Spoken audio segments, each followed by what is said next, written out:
Hello and welcome to another Talent Matters podcast, the recruiting podcast of dreams, as they say. We exist here to put a smile on people's face. And John, I can see I've already put a smile on your face. So podcast over, done and dusted. I'm still not quite sure who referred to it as the podcast of dreams. I think I may have made it up, but let's not worry too much about that. I'm Dave Jenkins, CEO and founder of Wave, the company behind the likes of Wave Tracker and RecWebs. And today I am joined by someone that may know a thing or two about candidates and getting candidates to clients. Jon, welcome. Thank you for joining. Thank you. A little the podcast intro. of dreams. This is a bit like, if you build it, they will come.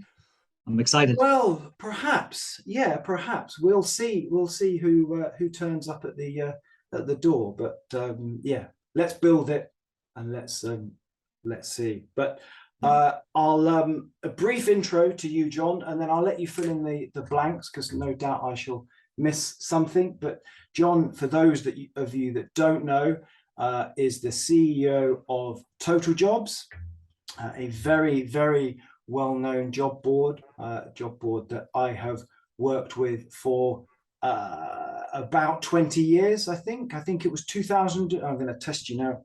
2001. Actually, 1999 was the inception of Totaljobs. So 22, 23 years, something like that. We've been in business. It's a long time. Long time. And I had a full head of hair at that time. I think my first booking I did with Totaljobs, I had, yes, a full set of hair, but now, alas, it has gone.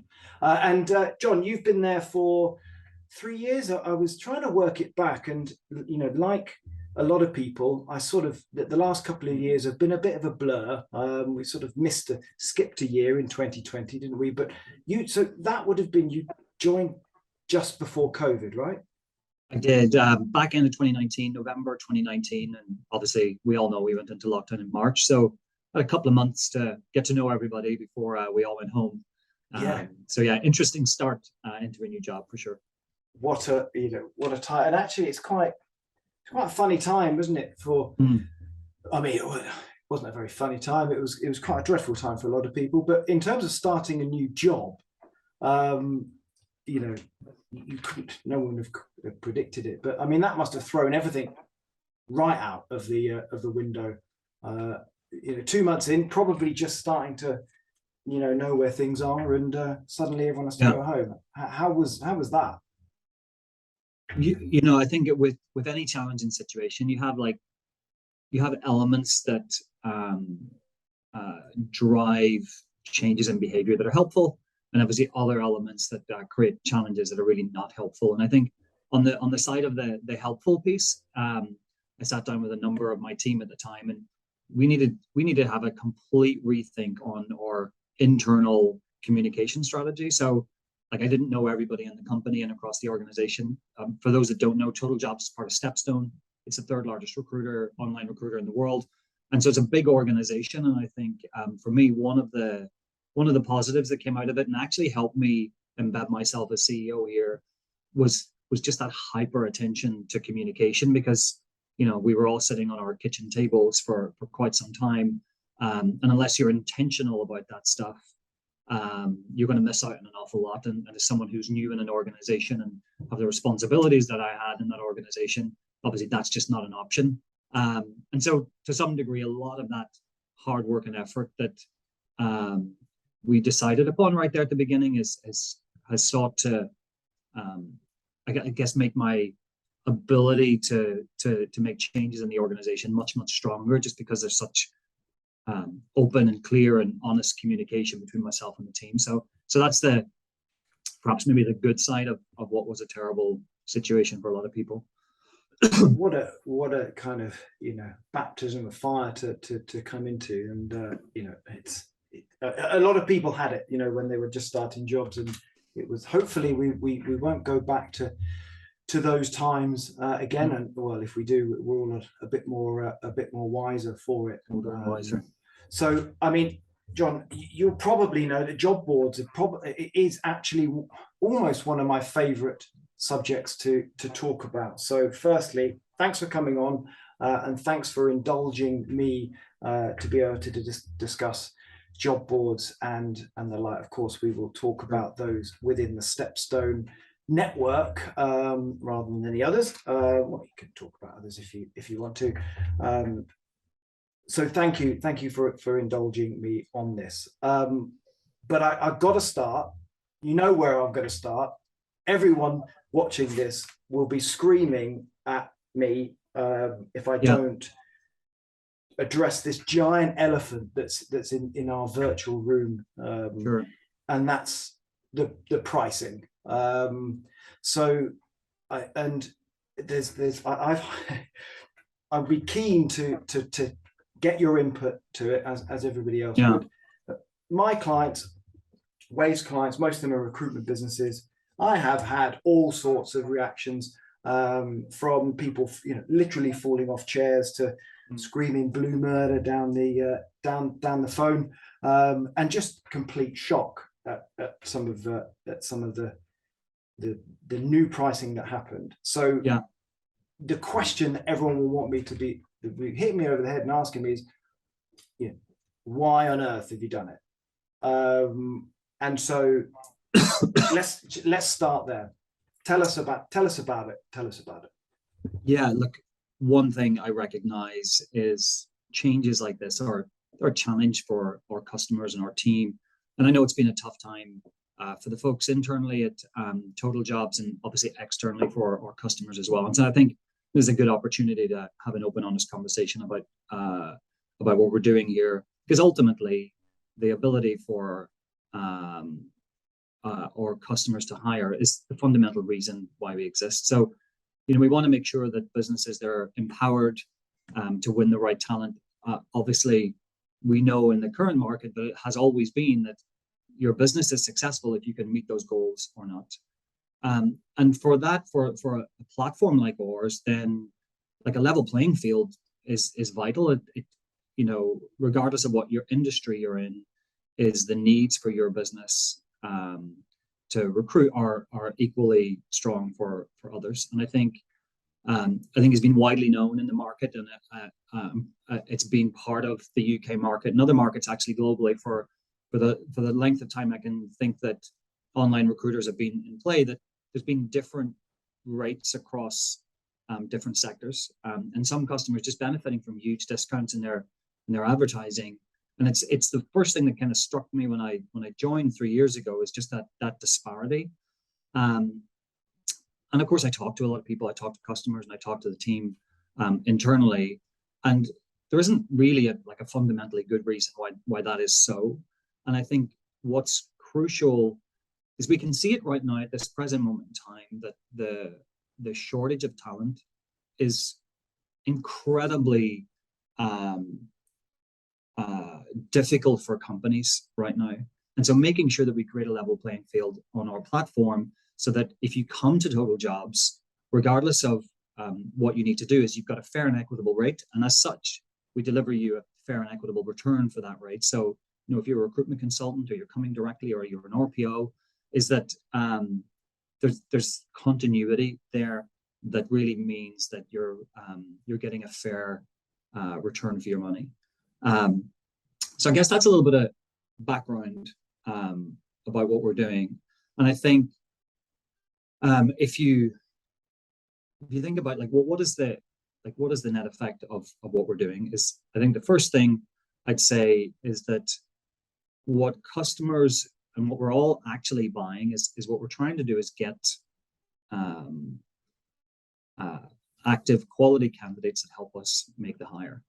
And I think that what we saw on the platform with some of the prices being so cheap is that, one, you get a lot of jobs being reposted within a matter of days, and that does a couple of things. You also get quite a lot of job postings on the platform, and two things happen.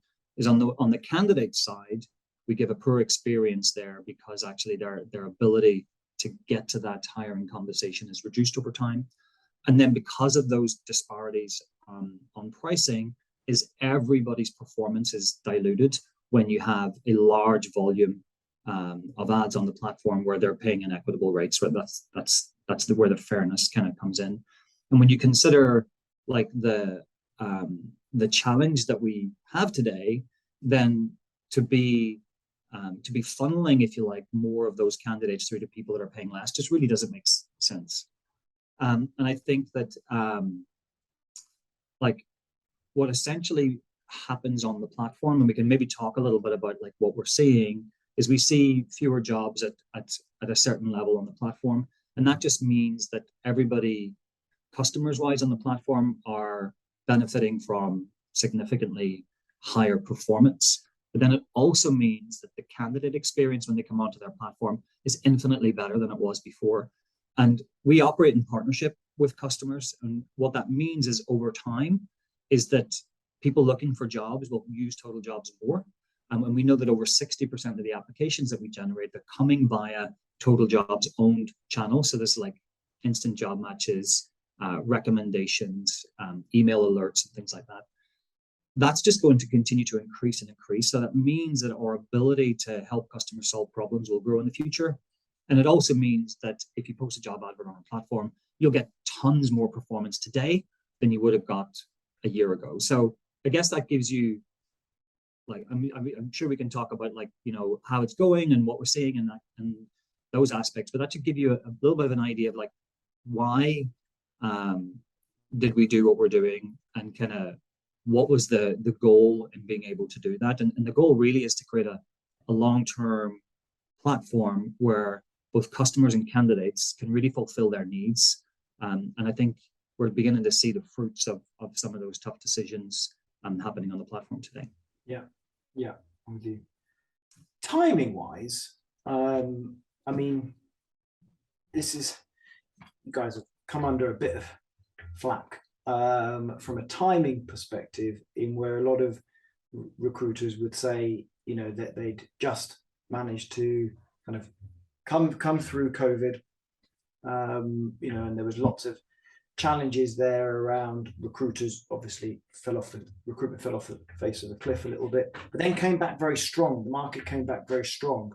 Yeah. And, you know, the recruiters would suggest that we kind of covered last year's loss, or the year's loss before that.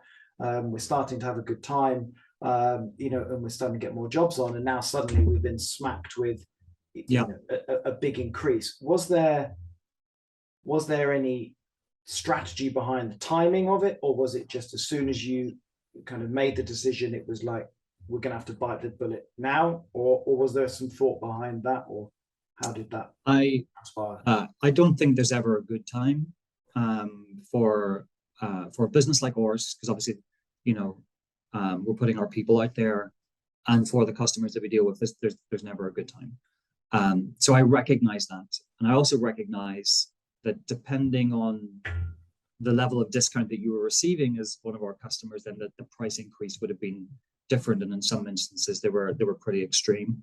And so on the one side, like there's never a good time. Also, as this race for talent begins to heat up with the bounce back of COVID, from post-COVID, etc., we have a ton of people. Over 50% of our customers, they're already paying the prices that we're asking everyone else to pay. They're already paying it.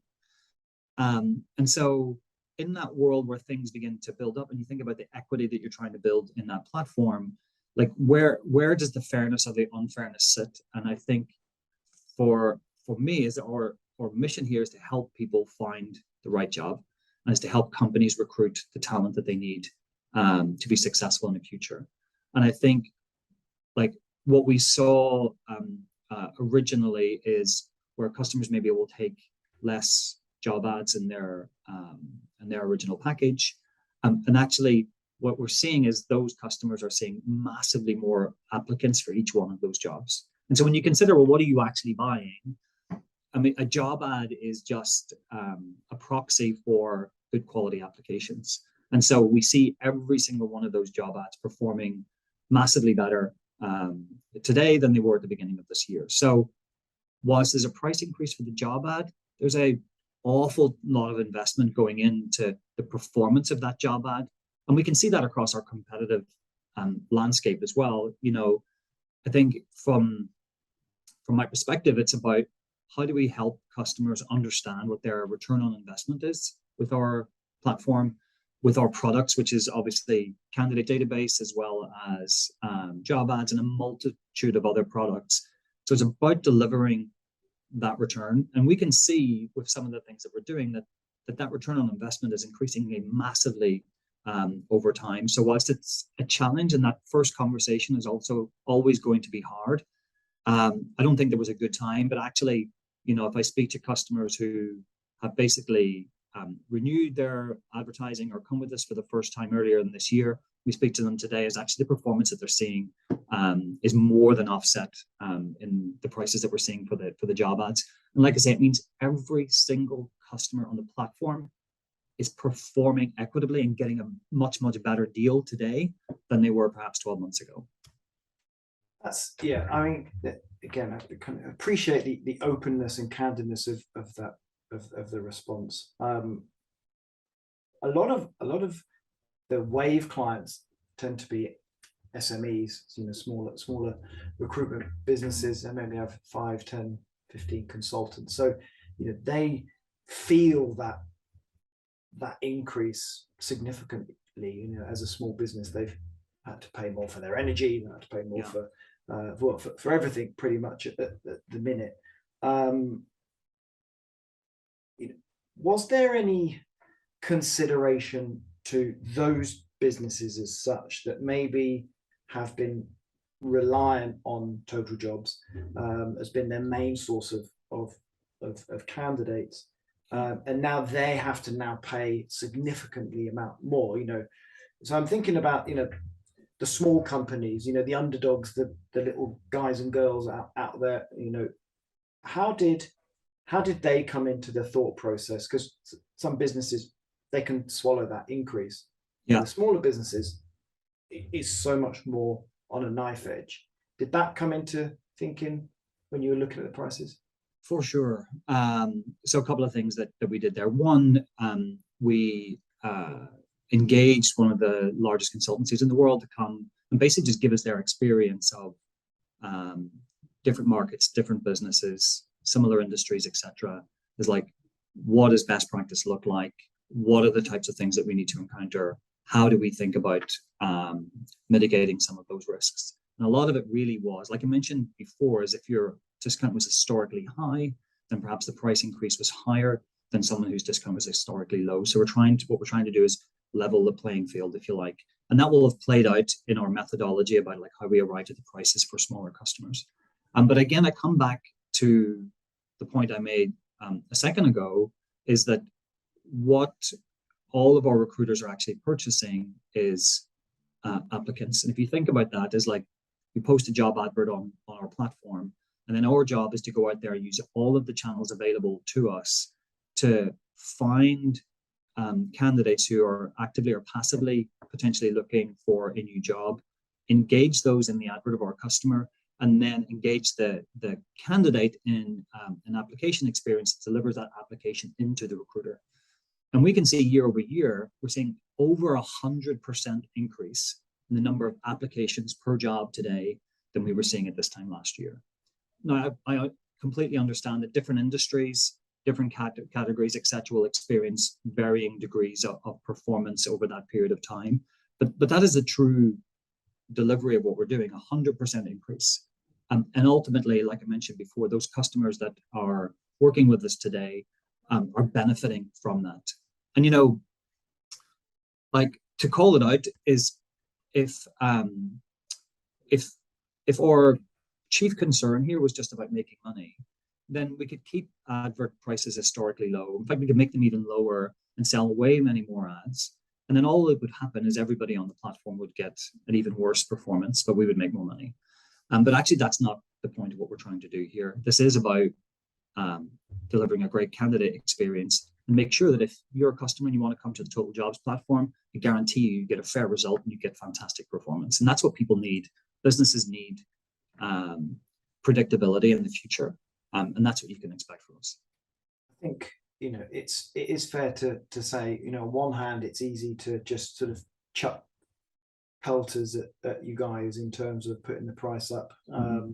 But we have seen from our Wave Tracker data, we've seen that the average applications has gone up, and it was double what some of the other suppliers. I think it might have been triple, Dave, and the last one I looked at, but it was. No, you beat me to it. So and then the last month one was triple. So I think it's 8-9 months since the new pricing came in. So it must have been hard for the people on the first, that first wave, no pun intended, of renewals or quotations. But now, it was double and then it was triple. So that in some way goes to or start to justify the increase in price, when people were saying, well, it's 3 times, 4 times as much as everyone else. But actually, if you're starting to produce 2, 3, and maybe next month will be 4 times as much response, then you're starting to actually show that you are investing that money not into the pockets of the business, but actually into the marketing and driving more candidates to each of the jobs that are being advertised.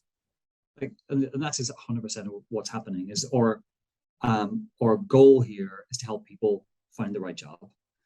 To do that, we need to make sure that as many opportunities as possible, they get all the way through the application process.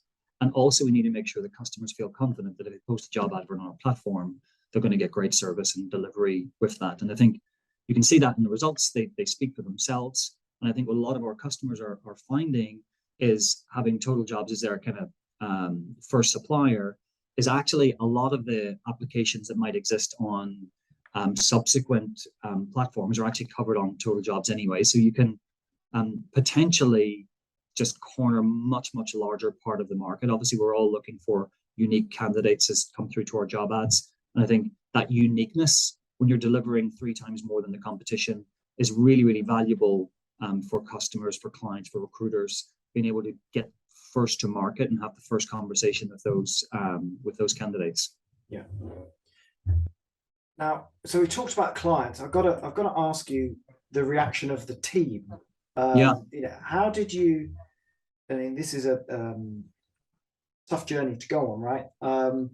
So talk me through, if you can, the response of the team when you did the Zoom call, or you did it in the meeting and said, right, guys, this is what we're going to do. How did you manage to get the employees, the account managers on board, and kind of put the armor on and send them out into the field? That's how did you do that? How did you manage to do that? Look, Dave, I know you've seen some of our team in action. I think you can probably agree. We have a fantastic group of people here at Totaljobs, and we really buy our mission. Right? We've heard a lot actually over the last couple of years since I've been here, where candidates who find jobs on our platform, we talk to them, we bring them into our company, and to hear the difficulties that they were facing in the job that they were in for whatever reason, and actually how much of a life-changing experience it can be to find a job that like fits their life, or gives them the money that they need, or the flexibility that they need. Like that is incredibly inspirational. And I think our team firstly are wholeheartedly behind that mission. And I think being able to communicate about, well, how do we lean into that and deliver that more? How do we make sure that every single customer that comes to our platform gets a fair opportunity to hire the right candidate? Like that's an inspiring mission. And we've spent a lot of time as a group really understanding how we do that better and better and better. And so when we talk about things like pricing, and you kind of extrapolate this forward, is like, what will the future look like if we take this tough decision today? And I think that the team trusted me in that, and I've got to thank them like wholeheartedly for that. But also they trust the mission. And I think that working together on how we kind of structured it all, how we went to market. It was just a real team effort. But like I say, the team here, the customer-facing team at Totaljobs, and all of those support teams that sit behind them, they're an amazing bunch of people. So for sure, we couldn't have done it without the right team. So I can definitely vouch for that. I mean, I've sat on a few meetings where the account managers have been there, and they've been discussing the pricing, and the client has been furious, and it could have descended into chaos. It really could, and they were very calm and very, very collected, and sort of, I'm going to say, take it on the chin. I don't know if that's the right saying, but they were very committed and communicated very, very well. And actually, what often came out of those conversations were that they were still furious with Totaljobs, and there's no getting away from that.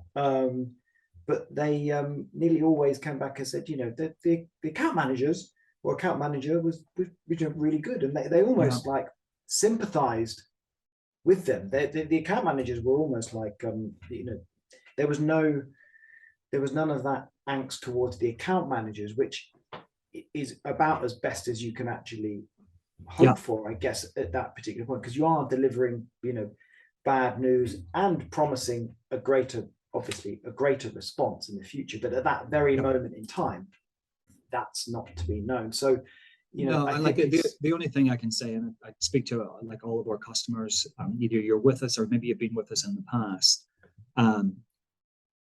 but that ability to deliver against your expectations is fundamentally at the heart of kind of what we're doing every single day. And I think we see it. Obviously, it's great that you have the Wave tracker, Dave. It lends a Switzerland view of what's happening in our market. Our own internal data says the same thing. Obviously, we're covering a wider group of categories and jobs, and actually some of those figures that we have internally are even better than yours. And so I would definitely say to all of the customers who stuck with us this year, thank you so much for that. And more good things are coming down the line. There's a lot of exciting work that's happening inside Totaljobs, and like I mentioned before, we're part of Stepstone, so they're one of the biggest online recruiters in the world. So we essentially have the backing of a global business when it comes to like tech resources, etc., focused in on all of our job boards across the world. So again, things are improving massively, and more good things are coming. Yeah, and as you mentioned, the Wave tracker data does support that. Let's move away from pricing just for a bit. And you said, spoiler alert, it's going to get worse. Well, it's not going to get easier. So what? I mean, politically, the economy and all that sort of stuff, and keen not to get too sucked in, but we seem all over the place at the minute with tax and this and that, whatever. We've got lots of jobs available, not very many candidates. What's I was hoping I can't see a crystal ball there, but I'm hoping it's out of shot. But what's happened? What's going to happen, and what are you planning on happening? Well, let's start from where we are. There are many more jobs open in the UK economy than there's ever been before. It's like 60% higher today than it was kind of February, March time 2020. 60% higher, right? Somewhere in the region of 1.3 million openings. And this is from ONS data. We can also see that candidate activity is actually 15 to 20% less today than it was at the same time. So this is using Google Trends data and a few other data sources as well. So on the one side, you see many more openings in the economy.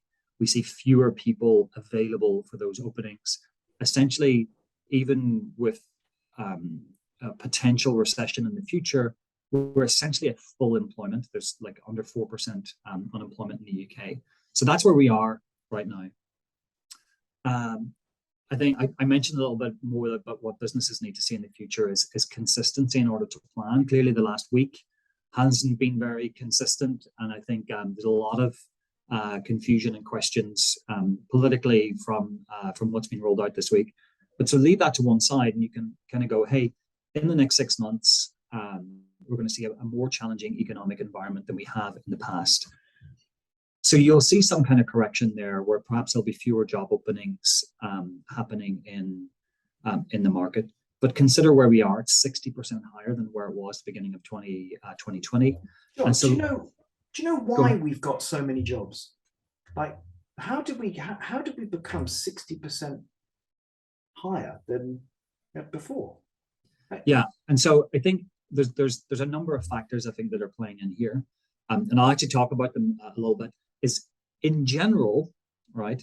You've got there's two like, for want of a better phrase, mega trends happening. Is like, one is the size of the working population in the UK. By 2050, the working population in the UK is only expected to be 1.5% bigger than it is today, right? So you got this working population that is slowing down, and actually in a lot of the biggest economies in the world is actually going to be declining. And the number of people that are in retirement will be 50% bigger than it is today, right? So you've got this trend in the background, right, where the number of people in the working population is reducing. Then also the average amount of time that people spend in their jobs is also reducing. So one, there are fewer people. Two, people are moving more often. And then we've got the huge impact of COVID, which have just left so many businesses massively understaffed. And the people that perhaps would have worked in those positions are now in different industries or in different jobs, different parts of the economy. And then you've got the rising cost of living, which basically is just forcing a lot of this kind of movement inside the economy. And like I say, what we're likely to see over the next 6 months is some kind of small correction, and it's most likely going to impact those people that are on lower paid jobs or entry level roles. And I think one of the things that we're seeing as we talk to customers is what people learned in the COVID period was, actually, if I stop hiring completely or I reduce the number of staff I have, when I want those people back, it's not very easy to go get that. So I think a lot of companies that can afford to weather the storm for the next 6 months will continue to hire as normal, will continue to put a lot of focus, effort, and energy into retention, which is kind of one of the things that are keeping most business leaders up at night currently. And then it's those smaller companies perhaps that can't afford to weather the storm, or their business can flex staff-wise through temporary staff, etc. We're likely to see a little bit more volatility there, is what I would think. So it's not a crystal ball, but even with that challenge, particularly to younger workers and people on lower incomes, the general tension that we see in the market, it's not going to dissipate. Even if there's a significant lowering of the number of openings, it's still going to be way higher than it was. There's still going to be fewer people looking. That creates competition within the marketplace and continues to fuel that movement of people between jobs. Yeah, even if there is like you said, a sort of shrinking of the number of jobs available, you need a massive shrink to get back to anything where we were before, and even then it was tough to find good people. That's always been a thing. And it's interesting you talk about during COVID, when businesses let some people go and assumed that they would then just come back. We see a lot about the airlines had come under a lot of pressure for that.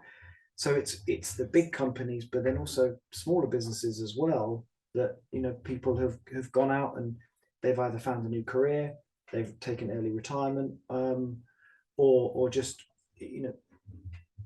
wanted to have a slower pace of life, or left for other places to go and live.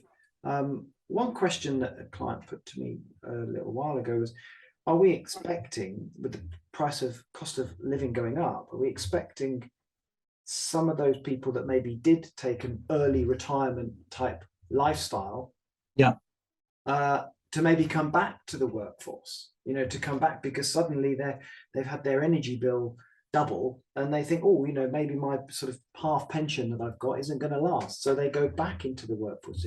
Do you think there'll be any of that? Have you seen any of that? Yes, is the short answer. I think I might need to fact check myself afterwards, but I think there's about 400,000 people that left the workforce that are able to work but are choosing not to. So that is predominantly in that over 50s category. So those people have decided to retire early. And actually in Q3, we see a number, I think somewhere in the region of 29% of that group of people looking to come back into the workforce for exactly the reasons that you've just outlined. Is, hey, everything's getting a little bit more expensive. I thought I would be okay on the income that I've got. Actually, I need to get some more. And I think, when companies are looking to hire, is a talent, a very experienced, very capable talent pool that will likely be more active in the coming months. So for sure, I think there's definitely opportunity for some of those people to come back into the labor market. Yeah, no, I think that may help, but I think either way we're in for some interesting times. That probably is the best way to put it. Yeah, most definitely. That's great. That's great. Now we've been kind of on some very, very fairly serious topics here, and so we're sort of getting towards the end, and I wanted to just end on a slightly lighter note. It's supposed to be, remember, this is the podcast of dreams, and we put smiles on people's faces. Some of the stuff we've talked about might not have done that. So I want to be a bit random now, and just end on something a little bit lighter. I know that you're a vegan. I know that you're into food, and you're entertaining. You're having a dinner party with clients, friends, whoever it is, but you're putting on a show. You could be cooking or not cooking, however you want to do it, but you're putting on a show. What's on the menu? What are we having to eat? Lettuce, carrots. No, I'm joking. I'm a terrible cook. I'm pretty good. If you give me all of the ingredients and give me a cookbook, I can probably work my way through it. But if you just put me in front of a cupboard and said, right, go make something, I would struggle pretty badly. So I think roast dinner. You're on the phone to Deliveroo. Yeah, well, no, I think I'm one of their best customers, to be fair. But Sunday roast dinner or like Christmas dinner, that kind of like all the vegetables, all the trimmings. That's something that I feel pretty comfortable in. So I'd put on a show there, and there's nothing better than a nice plate of hearty food and a glass of red wine. It's pretty good. Christmas dinner is got to be up there with my favorite, but also it's got to be a lot of other people's favorites. I don't think you'll have a shortage of people tucking into that. And Christmas dinner is funny, isn't it? Because you would normally take a Sunday roast, and you'd normally have your meat or whatever it is. Then you have Yorkshire pudding and 2 or 3 veg. Yeah. With a Christmas dinner, you have all of that plus about another 10 options of veg, and I don't think you can get a plate big enough with a Christmas. Well, you know me, I'm all about the veg. Yeah, and it's there's plenty of it to go around at Christmas. So good. I'm glad we've kind of ended on a hearty. And Christmas is just around the corner as well. So it is, isn't it? Those listening can start thinking about their Christmas dinner plans. John, that's been great. We've time's flown by. We've been talking about all sorts of things, prices and strategies and the future. So just want to say thank you very much for that. I think it was really, really good. Really good to understand a bit more behind what's happened, what's happening, and potentially what will happen in the future as well. So really appreciate it. As I said, you indulged me with job board discussion, which is always a good thing. So yes, thank you very much. Always the most exciting topic at a dinner party, Dave. Well, for some, for others, the great majority, not so. But yeah, for me, I bore people to tears with it. So yeah, but no, really appreciate it. So thank you to you. Thank you to everyone who has tuned in and listened, watched, however you've seen it. Please do share, like, comment, get in touch, let us know what you think. We'll always take any feedback on board. And yeah, we'll have more podcasts coming in the future as ever. But thank you very much and goodbye. Thank you.